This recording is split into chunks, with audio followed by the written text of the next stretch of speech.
लड़का गंगूबाई से गहराई से प्यार करने लगता है और गंगूबाई का जख्मी दिल भी उसके प्यार से धीरे धीरे ठीक होने लगता है। जब से वो नेता बनी थी अब उसे ग्राहक से मिलने की जरूरत नहीं थी और लड़की के प्यार ने उसके बरसों से जमे हुए दिल को पिघला दिया था। लेकिन गंगूबाई जानती थी कि ये एक अव्यावहारिक प्रेम था और वो उसे हमेशा के लिए अपना प्रेमी नहीं बनाकर रख सकती थी।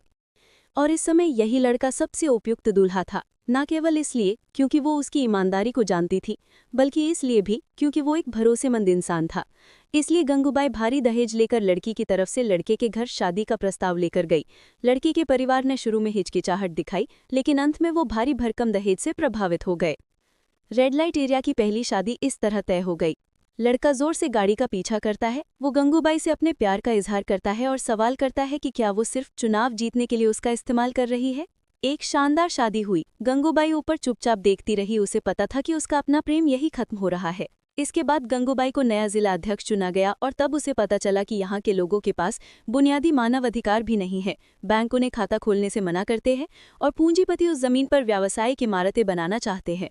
उन्होंने पास के स्कूलों के साथ मिलकर बुरा प्रभाव का नारा लगाते हुए रेड लाइट एरिया की औरतों को भगाने की कोशिश की।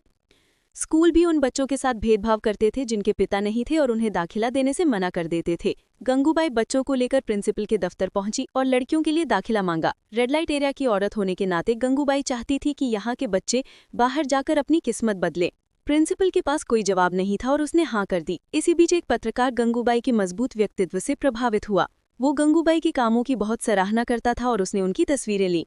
तस्वीरें जल्द ही व्यापक चर्चा का विषय बन गई। पत्रकार ने गंगूबाई को शहर के महिला चर्चा मंच में भाग लेने के लिए प्रोत्साहित किया ताकि इस मामले का प्रभाव बढ़ाया जा सके। गंगूबाई घबराहट से मंच के लिए निकली। जाने से पहले वो पत्रकार द्वारा दिए गए भाषण को तैयार कर रही थी, लेकिन जब वो सच में मंच पर खड़ी हुई तो उसने पर्चे को फाड़ दिया और फिर उसने किसी को एक कुर्सी लाने के लिए कहा और उस पर बैठ गई। उसने सादी भाषा में अपने दिल की बात कही। उसने शिकायत की कि रेड लाइट एरिया के लोगों के पास बुनियादी मानव अधिकार नहीं है। अस्पताल, स्कूल, बैंक, यहाँ तक कि सुपरमार्केट में भी उन्हें और उनकी अगली पीढ़ी को जगह नहीं मिलती और अब तो उनसे उनका घर भी छीना जा रहा है।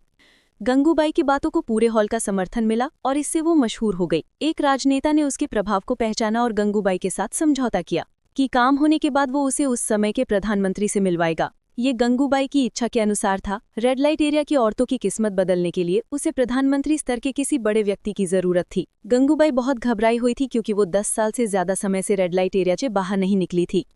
कुछ समय बाद उसे आखिरकार प्रधानमंत्री से मिलने का मौका मिला और उसने सीधे तौर पर प्रधानमंत्री से रेड लाइट एरिया को कानूनी मान्यता देने का अनुरोध किया।